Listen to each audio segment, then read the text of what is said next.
sus deberes, sus derechos, sus obligaciones y las normas. Tablero Jurídico, la exposición más completa en el marco jurídico. En Tablero Jurídico, temas de actualidad y la noticia jurídica del día. Tablero Jurídico, con la dirección del doctor Luis Ernelio Palacios. Tablero Jurídico. ¿Cansado de pelear con sus arrendatarios? ¿Desocuparon y no pagaron los servicios públicos? ¿Deterioraron el inmueble? Llámenos. Alincol le tiene la solución. Le adelantamos hasta 3 meses de arrendamiento sobre vivienda dada en administración. Asistencia Legal Integral de Colombia. Le administramos sus inmuebles, ventas, avalúos, préstamos hipotecarios. Alincol. Carrera Tercera 1240, Centro Financiero La Ermita. Teléfonos 884-3499 y 884-3990. Los invitamos para que sintonicen en el canal SED el programa Tablero Jurídico de lunes a viernes de 3 a 4 de la tarde en directo, para que usted conozca cuáles son los derechos en materia laboral y de la seguridad social, el derecho a la familia, el derecho constitucional, el derecho laboral, entre otros, porque usted debe conocer cuáles son esas normas jurídicas que le regulan cada uno de sus actos.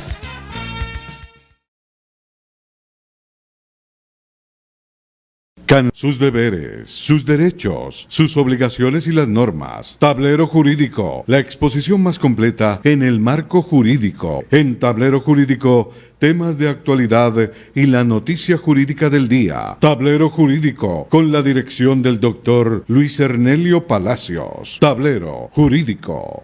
¿Cansado de pelear con sus arrendatarios?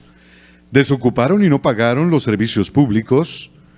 ¿Deterioraron el inmueble? Llámenos. Alincol le tiene la solución. Le adelantamos hasta 3 meses de arrendamiento sobre vivienda dada en administración. Asistencia Legal Integral de Colombia. Le administramos sus inmuebles, ventas, avalúos, préstamos hipotecarios. Alincol.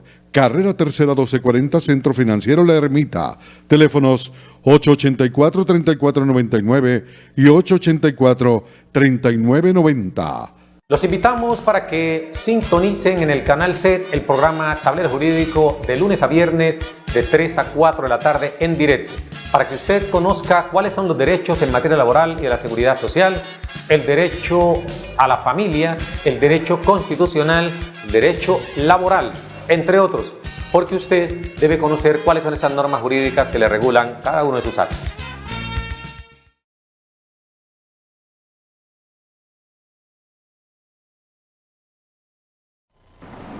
Amables televidentes, tengan ustedes muy buenas tardes. A partir de este momento y hasta las 4 estaremos acompañándole como de costumbre aquí en este subprograma Tablero Jurídico, un espacio pedagógico que le orienta en torno a lo que son sus derechos en materia laboral y en la seguridad social, el derecho civil, el comercial, el derecho de familia, el constitucional, el derecho a la salud. Aquí usted marca el 325-7570, 325-7570 o el 331-2265, 331-2265. Nuestras líneas de participación que a partir de este momento quedan habilitadas para que usted nos llame, nos cuente cuál es su caso y nosotros vamos a hacer trabajo pedagógico con la respuesta a su consulta. Muchas personas están preocupadas ante lo que están denunciando los medios de comunicación en torno a los fondos privados de pensiones. Óigase bien, es una información muy importante porque aún las personas no tienen información o claridad en torno a lo que es el régimen de ahorro individual con solidaridad y el régimen de prima media con prestación definida. Hoy vamos a dedicar el programa a hablar de ese tema y esperamos que ustedes enfoquen sus preguntas en torno al mismo o en cualquiera de las otras áreas del derecho, como de costumbre aquí recepcionamos. Bienvenidos pues todos y todas, y vamos con el primer televidente en línea. Buenas tardes. Buenas tardes. ¿Cómo me le va, señor? Muy bien, amigo, muchas gracias. ¿Cuál es su nombre? Mercedes Erazo, Colorado. Mercedes Erazo, Colorado. Cuéntenos y su inquietud, doña Mercedes. Mi doctor, lo que pasa es que yo tuve un contrato de 6 meses el año pasado, pero anteriormente había tenido otro contrato de febrero hasta 30 de junio. Eso era con la administración municipal, pero el primer contrato se dilató en los pagos y terminaron pagando en el mes de diciembre los últimos 2 meses, y el segundo contrato no lo pagaron. Entonces terminó el contrato el 31 de diciembre y yo seguía cobrando verbalmente, pero ya después de ahí ya hice un derecho de petición porque pues no me pagaban, y el derecho de petición no lo respondieron. Argumentaban que como no estaban los informes, que por eso no habían pagado, porque no había el acta de inicio, el acta de terminación, por eso no pagaban el contrato. Pero a la final el derecho de petición no lo respondieron. Entonces yo en este momento he colocado una acción de tutela en el juzgado, y ellos, eso fue la semana pasada, y ellos en este momento responden que el día de ayer que reciben el derecho de petición, cuando ya han pasado más de dos meses de haber colocado el derecho de petición. Entonces creo que eso está ya al destiempo y no es válida esa respuesta. Entonces, frente a eso, el mismo día, ayer mismo, el juzgado responde la aceptación de la tutela, que basándose en el mismo concepto que manda la alcaldía. O sea, manifestando que porque no se presentaron los informes en los tiempos establecidos, que por eso no se hicieron los pagos efectivos. Entonces no tengo claridad en eso y necesito que en la medida que se pueda usted, ¿cómo me puede dar luces para yo seguir adelante en ese proceso? Bueno, doña Mercedes, primero hagamos una claridad. Cuando usted dice que firmó contrato, ¿qué tipo de contrato celebró usted con la administración municipal? De prestación de servicios. Contratos de prestación de servicios, primer periodo o el término inicial, 6 meses, un semestre, y después por otros 6 meses. El segundo semestre, de julio a diciembre. Correcto. ¿Y usted la petición que está haciendo es sobre qué es? ¿Para que le pagaran o qué información? Para que me paguen, sí. ¿Y en el momento no le han pagado todavía? No han pagado el contrato, no lo han pagado. Bueno, perfecto. Ya le respondieron el derecho de petición. En el derecho de petición le están diciendo que no le han pagado porque usted no ha presentado unos informes. Sí, porque no se presentaron los informes en los tiempos establecidos, que los presenté al destiempo. Correcto. Pero le dan allí una fecha dentro de la cual le van a pagar. No, dicen que no van a pagar porque no hay claridad si esos informes son tienen veracidad o no tienen veracidad, o sea, la cuestión es que dicen que no van a pagar. Perfecto. Y la petición que se enfoca es para que le respondieran el derecho de petición porque no lo habían hecho transcurridos 2 meses de la presentación del mismo. El derecho de petición se presentó hace 2 meses, más o menos. Sí, pero la tutela, digo... No lo respondieron, el derecho de petición. Correcto, y la tutela es para eso. Se enteran de que hay una acción de tutela. Ahí le dan respuesta, perfecto. Sí. ¿La tutela no se ha fallado todavía? No, todavía no. Bueno, entonces su pregunta es si el informe o la respuesta que le dan a su petición es o no la que usted estaba esperando. No, es que lo que pasa es que la alcaldía responde como a las 3:41 el día de ayer, manifestando que los informes, como no se presentaron en los tiempos establecidos dentro del contrato, que no se puede pagar. Perfecto. Además de eso, la supervisión del contrato estaba a cargo de la Secretaría de Gobierno, que ellos tampoco cumplieron con su función de hacer supervisión al contrato. Entonces es una cuestión ya muy directa de administrativa de la alcaldía, no tiene nada que ver con el contrato que se debía de cumplir. Perfecto. Ya la falta es de ellos. Bueno, entonces vamos a responderle con base en la información que nos suministra pues insisto, no sé si escuché mal, Mercedes Erazo, Colorado. Ajá, sí, correcto. Bueno, Mercedes, entonces vamos a darle respuesta a usted en torno a eso. Su duda es saber si ellos tienen o no la razón en indicar que los informes se han presentado a destiempo. Y vamos a resolverle con base entonces en esa inquietud. Puede colgar la línea y habilitar para que otras personas puedan formularnos sus preguntas en torno a los temas que se les haya presentado.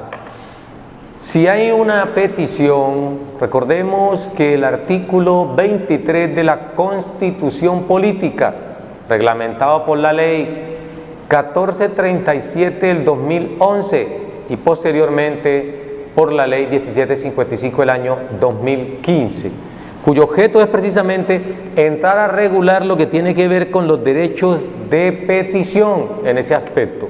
Y dice la norma que toda persona puede presentar peticiones respetuosas ante las autoridades y obtener una respuesta diligente en torno a la misma. Si usted presentó esa petición, ¿por qué no la habían pagado? No respondieron oportunamente la misma, usted accionó la rama judicial solicitando se tutelara su derecho fundamental de petición. Ellos, al darse cuenta que usted acciona la justicia al invocar esa acción de tutela, entonces entran a responderle, pero no hay una respuesta satisfactoria, simplemente dicen que usted no presentó los documentos oportunamente. El lío se trenza ahí en ese aspecto, saber si por el hecho de no haber presentado los documentos oportunamente, lo que ellos quieren significarles que ha perdido el derecho a exigir la obligación que tienen para con usted. Pues nosotros consideramos desde acá que aún ese término no ha prescrito, es decir, no puede la administración escudarse en que no se presentaron oportunamente para no pagar. Lo otro es, entendemos nosotros, que las administraciones del sector público siempre trabajan conforme a un presupuesto y ese presupuesto de gastos tiene unos periodos para ejecutarse y si no se ejecutan allí ya entrarán a la siguiente vigencia. No sabemos, pero presumimos que ese puede ser su problema, mas no que le estén indicando que por el solo hecho de no haberse presentado de manera oportuna las cuentas de cobros de ese contrato de prestación de servicios, vaya usted a perder el derecho a que esa entidad le pague la obligación. Habría que conocer en qué términos le responden, porque usted me dice con hora precisa, ayer a las 3:41 de la tarde, le dan respuesta. Entendemos que la administración se pronuncia mediante resoluciones o comunicados, no es verbal. Por eso, si usted en su poder tiene esa respuesta, sería conocer la letra menuda. Repito, es posible que le estén diciendo a usted que no presentó efectivamente dentro del término legal, mas no que quiera significar esto que ya no le van a pagar. Tocará volver a presentar su cuenta de cobro dentro de los términos para que en el siguiente presupuesto pueda incluirse la misma. Así por lo menos lo percibimos nosotros, de acuerdo a la información que usted nos suministra, amigo Mercedes. De lo contrario, sí le exigimos que usted pueda allegarnos esa copiecita a nuestras oficinas. No va a tener ningún costo el solo hecho de que le interpretemos la respuesta o que continuemos orientándole a usted en torno a ello. Si usted invocó una tutela únicamente exigiendo que se le garantice el derecho fundamental de petición, lo más seguro es que el juez de la República ordene en ese mismo sentido que le respondan la petición, porque el juez no va a decir con una tutela ordeno que le paguen. Lo más seguro es que esté diciendo solamente eso, que le respondan. Y si ya le han dado respuesta por escrito a la petición, lo más probable es que se tenga como ejecutada la misma. En consecuencia, no tendría caso porque la tutela perdería razón de ser. Habrá que ver en qué términos invocó usted la acción de tutela y qué es lo que está en específico pidiendo. si únicamente que respondan la petición o si además está exigiendo que le paguen, porque si exige que le paguen, dudamos que el juez vaya mediante una tutela a ordenar que le paguen a usted. Eso ya sería por otra vía ordinaria, porque la acción de tutela, conforme al artículo 86 de la Constitución Política, hace mención a derechos fundamentales cuando estos no tienen otro mecanismo idóneo o expedito para que puedan hacerse efectivos. Muchas gracias por comunicarse con nosotros, Mercedes. Recordemos que estamos en Tablero Jurídico, el programa pedagógico que le orienta en torno a sus derechos. Vamos a hablar entonces, como habíamos indicado, acerca del traslado del régimen de prima media al régimen de ahorro individual y viceversa, de este al de prima media. Porque cuando se aprueba la Ley 100, teniendo en cuenta que únicamente está como fondo del Estado el Instituto de los Seguros Sociales, porque los demás fondos los tenía, cada empresa tenía la propia responsabilidad de pensionar a sus trabajadores. No obstante, los del sector privado, todos iban al Seguro Social, hoy Colpensiones. Se crean esos dos grandes regímenes y se comienza a través de los privados a hacer una campaña de desestabilización, como sucede en Colombia. Estas campañas de desacreditar al rival no son nuevas, han existido siempre. Existió ahorita en las campañas presidenciales, existió para el sí cuando se sometió a consideración del pueblo si se aprobaba o no ese acuerdo de paz entre la FARC y el Estado, y así ha sucedido mucho tiempo.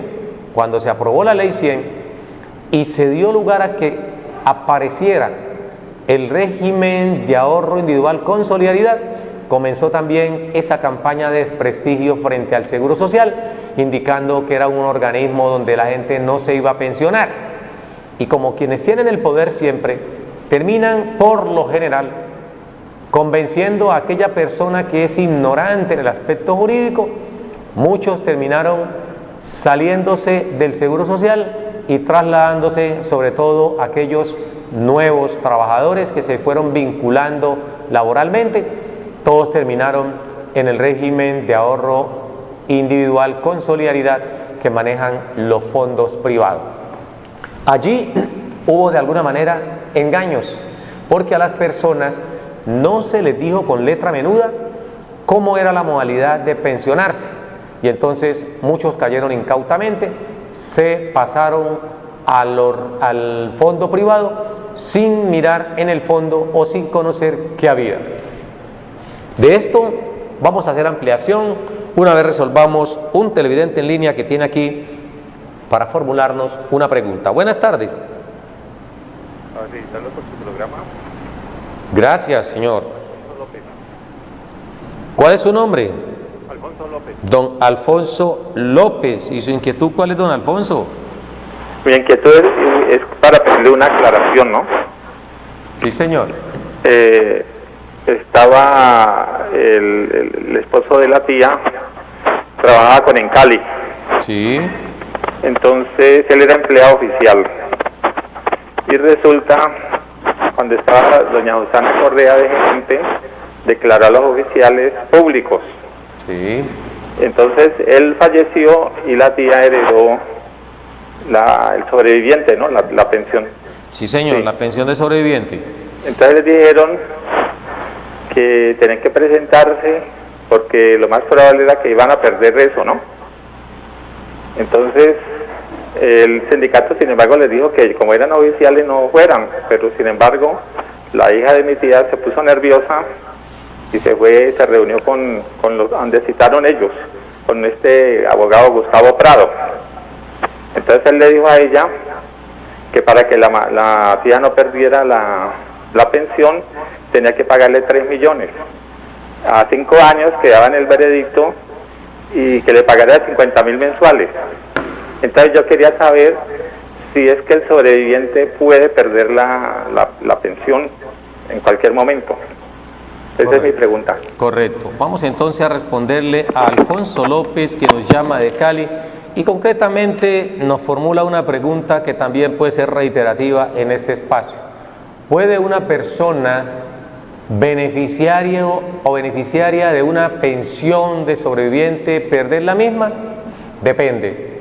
Dependiendo las condiciones, porque hay pensión de sobreviviente que es vitalicia y hay otras pensiones de sobreviviente que pueden perderse en un momento determinado.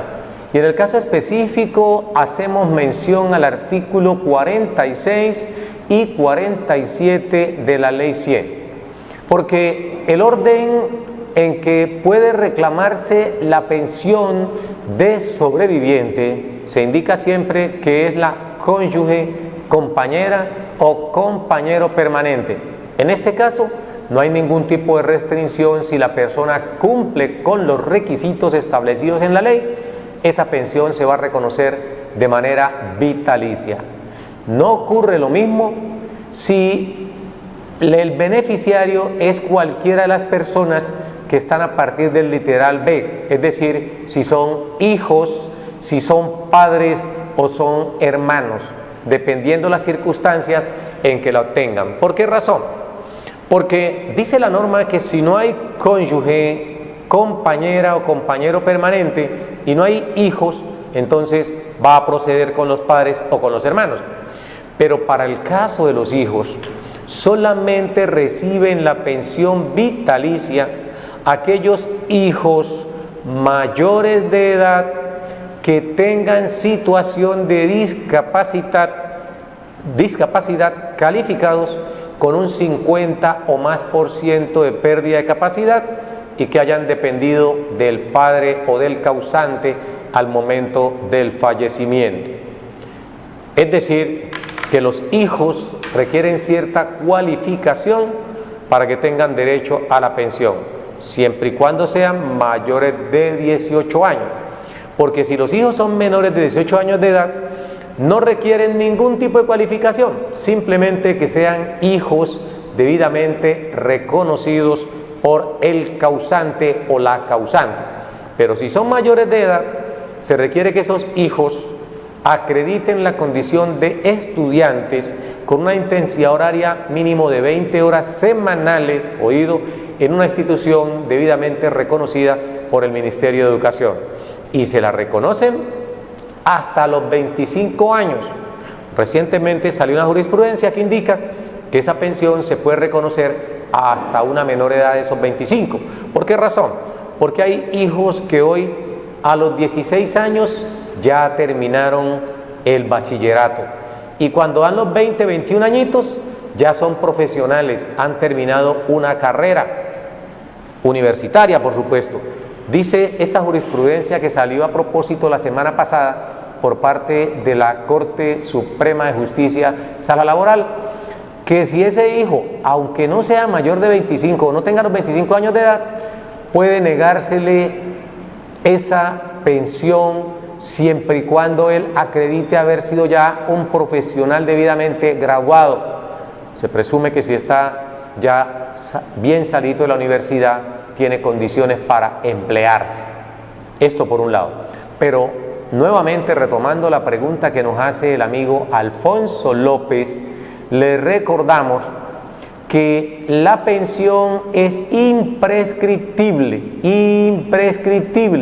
en tratándose del caso de su tía. ¿Por qué razón? Porque para la cónyuge, compañera o compañero permanente no tiene ningún término, ninguna cualificación, basta solamente que haya vivido con esa persona los últimos 5 años anteriores al fallecimiento. Ese es el requisito. Ahora bien, que el abogado le haya dicho que el trámite puede demorarse 1 año, 2 años, 3 años, eso es posible, pero no significa que el hecho de que se demore en la reclamación, el derecho le prescriba. Repito, el derecho a la pensión es imprescriptible. Hay una abundante jurisprudencia en ese aspecto que indica que lo que prescriben son aquellas mesadas que no se reclamen dentro de los últimos 3 años. Es decir, que hay una prescripción trienal conforme a los artículos 488 y 489 del Código Sustantivo Laboral, en armonía con el artículo 151 del Código Procesal Laboral y de la Seguridad Social. Alfonso López, le reiteramos, el derecho a la pensión no prescribe, pero sí se extingue en algunos casos como el que hemos anotado. Una cosa es la extinción, que la persona pierde absolutamente el derecho si es un hijo que no estudia y ha cumplido 18 años, o si ese mismo sujeto cumple con los 25 años y ya ha demostrado que culminó sus estudios o que no siguió estudiando. También en ese caso el derecho a la pensión se extingue. Se extingue también si es para una hermana que dependía económicamente de ese causante, era discapacitada, pero esa hermana se ganó el baloto. Ahí en esas condiciones se entiende que esa persona ya no depende de esa pensión. Lo mismo ocurre con los padres del causante, a quienes también se les puede extinguir ese derecho, siempre y cuando después de estar pensionado se ganen el baloto. Allí no hay cómo demostrar una dependencia económica del causante. En el caso de su tía, no cabe la menor duda que tiene el derecho y ese derecho no le va a prescribir. Gracias por comunicarse con nosotros, Alfonso López. Recuerde que estamos en Tablero Jurídico, el espacio pedagógico que se emite por aquí por el canal C, el canal que sirve a la comunidad. Vamos a retomar el tema acerca de los traslados entre fondos de pensiones, con el cual hemos dado apertura en el día de hoy a este espacio Tablero Jurídico, porque hay mucha gente preocupada. Me quedo en Colpensiones, me cambio, ¿qué hacer al respecto? El artículo 13 de la Ley 100, modificado por la Ley 797 del 2003, limitó los términos para trasladarse de un fondo a otro. Anteriormente el término era muy corto. Usted no estaba satisfecho en ese fondo, podía cambiarse. Sin embargo, por alguna circunstancia que ustedes ya conocen, el veneno o los micos que tuvo esta ley 797 del 2003, que se aprobó igualmente en el gobierno de ese mismo presidente que tuvo los primeros 8 años, porque todo el daño al sistema pensional se le hizo en esos terribles 8 años, 2002, 2010, al sistema pensional en Colombia. Así los áulicos, así los defensores a ultranza de ese gobierno de los primeros 8 años quieran engañar a la gente tratando de no observar el deterioro que sufrió la seguridad social y especialmente el régimen pensional en Colombia con esos 8 años. Y precisamente lo que se avecina es un deterioro mayor, porque lo que se hizo con la ley 797 del año 2003, con la ley 860 del mismo año, con el acto legislativo 01 del año 2005, fue limitar, desconocer las posibilidades de que las personas pudieran pensionarse. Duélanle a quien le duela. Aquí no estamos atacando campañas políticas, no estamos atacando nombres, estamos denunciando las normas que se expidieron y que tuvieron como objetivo limitar el número de pensionados en Colombia. Eso es. ¿Y para qué se limitó el número de pensionados en Colombia? Para que los gremios económicos se enriquecieran, especialmente el GEA, el Grupo Económico Antioqueño, que son los dueños de Porvenir, entre otros, y que se han ido enriqueciendo, se han vuelto multimillonarios a costa de los pobres trabajadores colombianos, a los cuales les quedan pocas posibilidades de pensionarse. Por eso, en la ley 797 se indicó que una persona solamente podía mudarse de un régimen a otro cada 5 años. Oído. ¿Y por qué se limitó? porque cuando se aprobó la ley 100 y se dijo que la salvación eran los fondos privados, allí se engañó a las personas.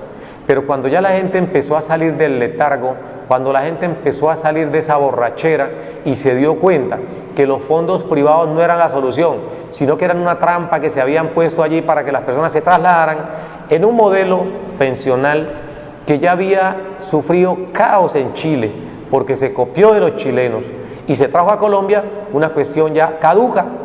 Lo mismo que se ha hecho en Colombia con los sistemas de transporte que existen en Bogotá, en Cali, en Barranquilla, en Pereira, entre otros. El único sistema masivo de transporte que ha servido en Colombia es el de Medellín, que hay que admirar.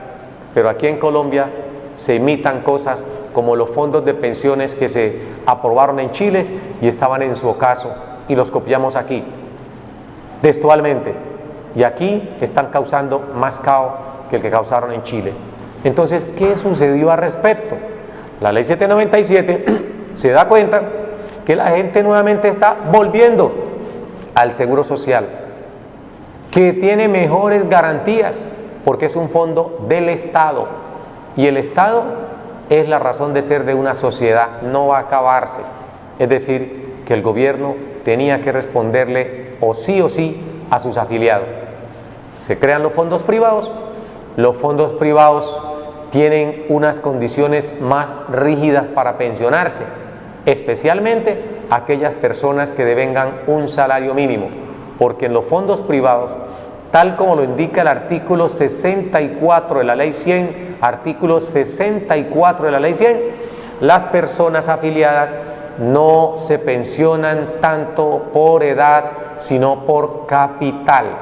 Una persona en un fondo privado, según el artículo 64, no se le mira la edad, sino el capital que tenga y que sea suficiente para financiar por lo menos una pensión mínima.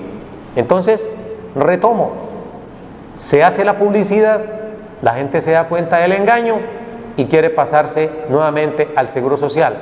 Entonces, la ley 797 le pone límites, le dice, solamente podrán mudarse cada 5 años de Colpensiones a un fondo privado o de un fondo privado a Colpensiones, y le ponen otro agravante: si la persona le faltan menos de 10 años, ojo, si a la persona le faltan menos de 10 años para cumplir la edad mínima de pensión, esto es a hoy, mujeres deben trasladarse de un fondo a otro antes de cumplir los 47 años.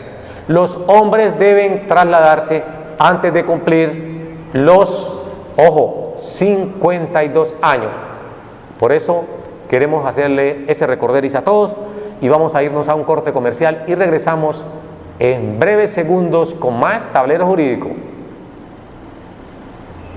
Sus deberes, sus derechos, sus obligaciones y las normas. Tablero Jurídico, la exposición más completa en el marco jurídico. En Tablero Jurídico, temas de actualidad y la noticia jurídica del día. Tablero Jurídico, con la dirección del doctor Luis Ernelio Palacios. Tablero Jurídico.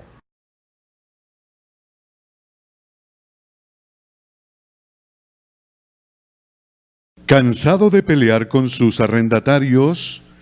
¿Desocuparon y no pagaron los servicios públicos? ¿Deterioraron el inmueble? Llámenos. Alincol le tiene la solución.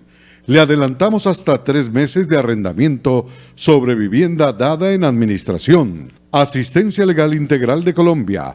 Le administramos sus inmuebles, ventas, avalúos, préstamos hipotecarios. Alincol. Carrera Tercera 1240, Centro Financiero La Ermita. Teléfonos 884-3499 y 884-3990.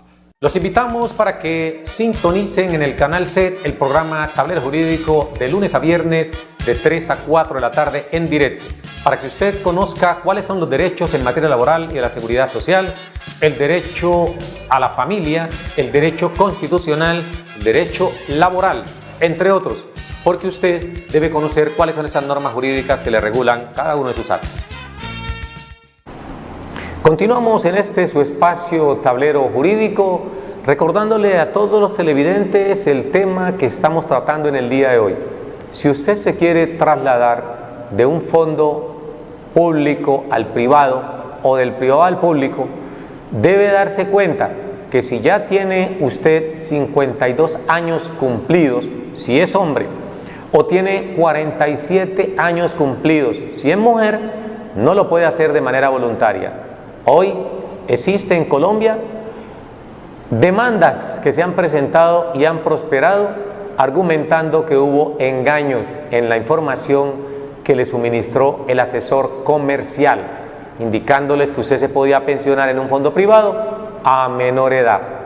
Hoy muchas personas, inclusive la ministra del Trabajo, en una entrevista que le hacía un connotado periodista en Colombia, indicaba que iba a conseguir abogados para demandar y trasladarse nuevamente al Seguro Social. Ojo, si lo dice un funcionario de esa envergadura, de ese alto turmeque, ¿qué puede pensar una persona de vuelo bajo como nosotros? Por supuesto, hay que estar en Colpensiones. Particularmente estoy en Colpensiones y esa es la recomendación que le hago a todos los televidentes, que se queden en Colpensiones, porque los fondos privados se han ido enriqueciendo durante todos estos 25 años de vigencia de la Ley 100 con los recursos de los trabajadores afiliados al sistema. Y eso no tiene ninguna carta de presentación, porque mientras los fondos privados tienen, se calcula, aproximadamente 130.000 pensionados, el Seguro Social tiene más de 1.300.000 pensionados. ¿Qué significa esto? Que todos los que están haciendo aportes están en los fondos privados y los que están recibiendo dinero a través de su pensión los tiene el Seguro Social. Es un cambio terrible. Por eso el señor Sergio Clavijo, escuchen ese nombre, Sergio Clavijo, presidente de la ANIT, Asociación Nacional de Instituciones Financieras, por supuesto, a él o a esa sigla hacen parte los fondos de pensiones, porque los fondos de pensiones son instituciones financieras. ¿Qué se ha propuesto ANIT? Acabar con Colpensiones para que queden solamente los fondos privados, y eso se les advirtió a ustedes. Esperemos que la reforma del nuevo gobierno que se posiciona el próximo martes no termine acabando con Colpensiones y dejando solamente a los fondos privados, para que ahí sí en Colombia no se pensione absolutamente nadie. Vamos con televidente en línea. Buenas tardes. ¿Aló? Buenas tardes. Buenas tardes. ¿Cómo me le va, mi señora? Bien, ¿y usted? ¿Su nombre cuál es y dónde nos llama? Mi nombre es Ana, del barrio Floralia. Doña Ana, el barrio Floralia. Cuéntenos, doña Ana, ¿y su inquietud cuál es? Es que quería hacerle una preguntita, es para algo de conocimiento, que está mi esposo haciendo unas vueltas con Colpensiones, y la pregunta realmente es el tema sobre él, sobre su pensión. Por supuesto, cuénteme, doña Ana. Es que mira, él en el 2009 fue el último cotización que hizo a pensión, o sea, antiguo Seguro Social. Sí. ¿Sí? Desde el 2009, que tenía como 48 años, pues fue retirado de la empresa donde él trabajaba, con 1.222 semanas. 1.222 semanas tenía en el 2009. Sí, eso es lo que tiene ahorita en la historia laboral. Correcto. Hasta ese momento cotizó 1.222 semanas. ¿Y qué edad tiene él? Él ahorita, en este momento, tiene 55 años. 55 años. Pero desde esa época, 2009, ahora él no volvió a pagarle a Colpensiones, no volvió a cotizar, sino que está como beneficiario por EPS, Sí. que lo tengo yo. Sí. Entonces, la pregunta es que estamos haciendo pues en averiguación para poder empezar a pagar esas semanas que le faltan para completar las 1.300. Correcto. ¿Sí? Entonces, estamos asesorando, nos habían dicho que él tenía que empezar a pagar a una base muy alta, pues 3 o 4 salarios mínimos para poder tener más o menos el sueldo, que en esa época eran como 2.100.000. Sí. Ese fue el último salario con el que él estuvo. Sí. Pero ahorita fuimos a Colpensiones, inclusive ayer, y nos dijeron que hiciéramos que hiciéramos como una proyección de los últimos 8 años hacia atrás, Sí. para poder tener una base, un promedio, Correcto. y que pagara año y medio más.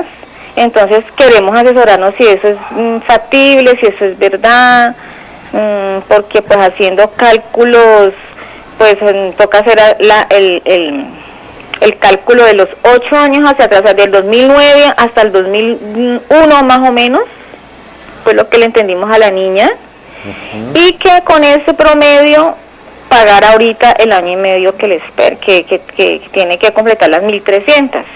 Bueno. Entonces quisiéramos de parte suya una asesoría, yo le agradezco, muy amable. Haga cuenta, Ana, tome papel y lápiz rápidamente porque ya el tiempo se nos acabó. Le vamos a explicar así rapidito a usted, doña Ay, Ana. bueno.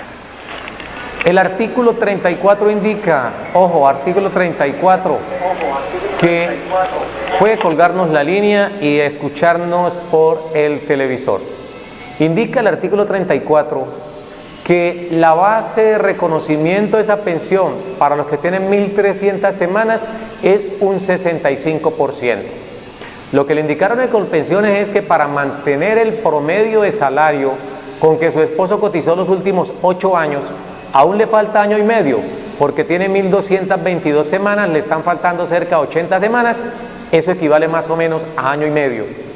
Ese año y medio deben cotizarlo conforme al promedio que él vino cotizando hasta el 2009. ¿Para qué?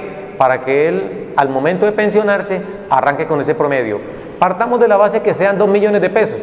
Si son 2 millones de pesos, a esos 2 millones de pesos usted le va a sacar el 65%, que es el punto donde arrancan con 1.300 semanas. Es decir, usted ya ahí tiene 1.300.000 pesos, sería el monto de la pensión de él. No obstante, si ustedes no tienen para pagar ese promedio con que él venía cotizando, sería cotizar esas últimas 80 semanas que le faltan con el Fondo de Solidaridad Pensional. Pagan únicamente 31.000 pesos. Esa es una operación matemática que tendría que hacerla con más tiempo. ¿Por qué razón? Porque hoy él no tiene la edad, no tiene las semanas, está muy cerca de lograrlo, si está en Colpensiones. Esa historia laboral es importante revisarla para ver si en efecto son 1.222 o son más semanas. Le recuerdo que todas las historias laborales de Colpensiones vienen con inconsistencia, vienen mutiladas, le faltan semanas correspondientes a los tiempos que realmente trabajó la persona. Por eso hay que revisarla y le decimos con exactitud cuántas semanas le van a faltar. Y sobre eso entonces ustedes cotizan hasta ajustar las 1.300 semanas. Tiene esas dos opciones. O cotizar con el Fondo de Solidaridad Pensional, que únicamente les exigirían 31.500 pesos mensuales por este año y medio, o si quieren mantener el promedio de los últimos 10 años, hay que ingresar o actualizar ese valor y con ese mismo promedio hacer los aportes ante Colpensiones. Le decía, el tiempo por aquí se nos ha acabado, nos informan por el interno, por eso la invitación es en punto de las 3 del día de mañana, cuando estaremos en Más Tablero Jurídico. A todos ustedes les deseamos una muy feliz tarde, un fuerte abrazo y un Dios les bendiga. Nos vemos mañana. Sus deberes, sus derechos, sus obligaciones y las normas. Tablero Jurídico, la exposición más completa en el marco jurídico. En Tablero Jurídico, temas de actualidad y la noticia jurídica del día. Tablero Jurídico, con la dirección del doctor Luis Ernelio Palacios. Tablero Jurídico.